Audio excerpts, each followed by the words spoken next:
attractive characteristics. But on this occasion, it has left us vulnerable. We have woken up to the threat from the east, and that's a good thing. I just hope that we don't leap out of the bed and start shooting at everything in sight, because peace, I think, is a very, very attractive moral quality. Panel, thanks very much indeed. Our first witness is Alan Mendoza, who's founder and executive director of the free market think tank, the Henry Jackson Society. How much do you think we are not responsible for his actions, but could have, should have stopped it getting to this stage? Well, I think it's a complicated question, Michael, because, of course, we're talking about a whole period post-Cold War that's led to this point, essentially. I think you can probably divide it into three different periods. The first is the 1990s, when we took our eye off the ball. We all thought it was the end of history. We all thought, ideologically, we were going to win, come what may. We didn't need to worry about Russia. It didn't matter what they did, irrelevant. So, then we move into the 2000s, when Putin takes over.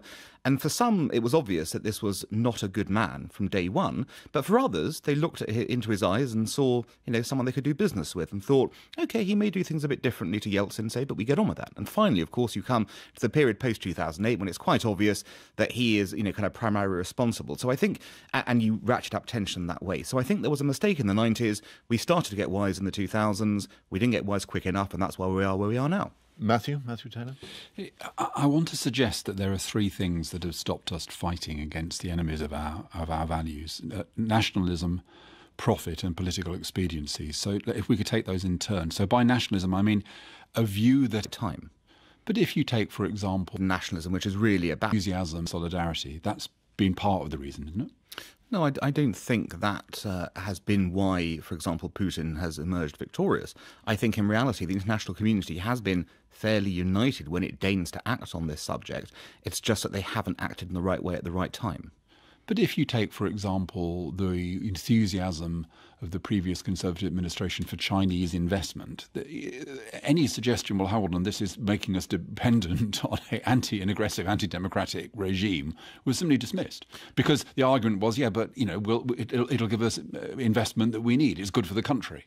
But that's the very opposite of nationalism, which is really about Britain first. No, but okay, but I'm using the term not in nationalism in an expansionary sense. I'm using it as a kind of national self-interest sense. But countries are always self-interested, and the point about the international rules-based order is that is something many of us believe is in our national self-interest, and over time we have tried to prioritise that. So it feels hard to act against rogue states if you're not willing to make national sacrifices. And profit would be the second concern, because in the end, big business will take money from absolutely anybody, even if they've got blood on their hands, won't it?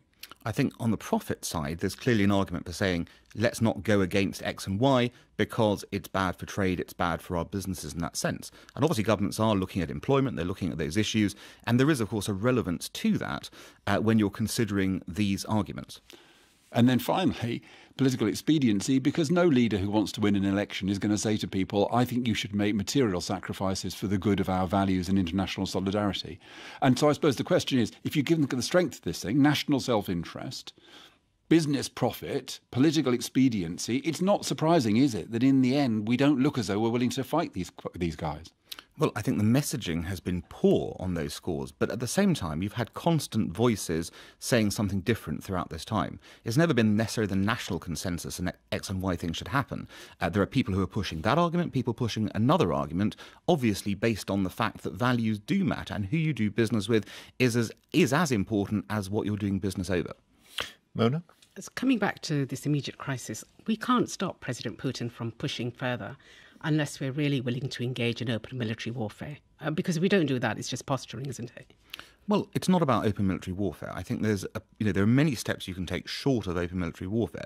The first thing you have to do is not allow him to dictate the pace of this campaign the whole way through. So far, we're just responding. Now, we are responding well on sanctions, but it's not enough. We need to actually... But that's what I'm asking.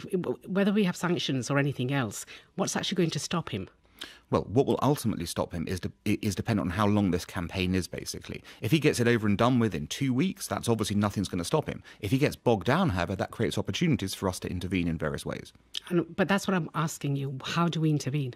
So you can keep on ramping up the sanctions, sanction all the oligarchs, cut all the SWIFT banks out of SWIFT, etc. You can then... And you know those are very complicated things. These are not easy things to do. Let's just look at where we were a week ago to where we are today. It's unprecedented how we've moved so quickly on this, and we have sunk the ruble and the Russian stock market in a process there. Okay, so just moving away from this slightly, I mean, do you not think that we need a level of humility to find new ways of building alliances, especially with the Russian people, and stop this ideological war of values which underpins so much political polarization? Well, it's not so much the question of forging an alliance with the Russian people here. We are allied with the Russian people. The Russian people, by all accounts, want a choice in what they want to do. Navalny's popularity, for example, the opposition leader, is quite dramatic, and the reason he's in prison is because Putin dare not have a fair election, because he knows if he does, he will lose. So actually, we are in alliance with people. The mistake we've made, I think, is not prioritising that side of the argument enough as we've gone along and accepted a despotism. We've heard a lot of rhetoric recently about freedom, but freedom, as you know, is never free, and it doesn't come about with thoughts and prayers. So what should be the ultimate price we're willing to pay? Well, that will depend on the nature of the threat, of course.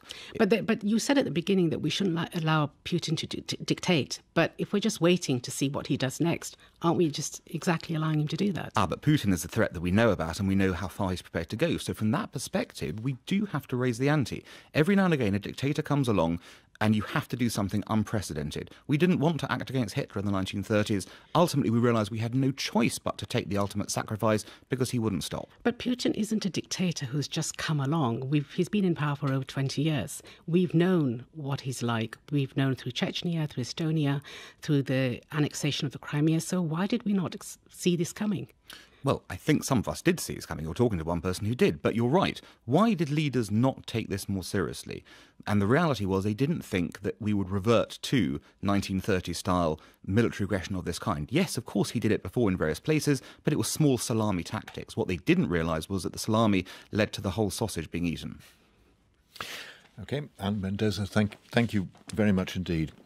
Our next witness is Yasser